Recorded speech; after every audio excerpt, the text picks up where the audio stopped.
Good morning, everyone. Let's start speech. First, I wish you all a very happy Children's Day. Today is 14th November. We celebrate Children's Day on this day. It is also known as Belle Davis.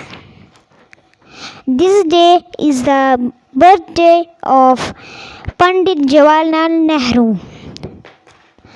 He was the first Prime Minister of India. He loved children very much. Children's fond called him Chacha Nehru. Children's Day is a very happy day for children. Thank you. Have a nice day.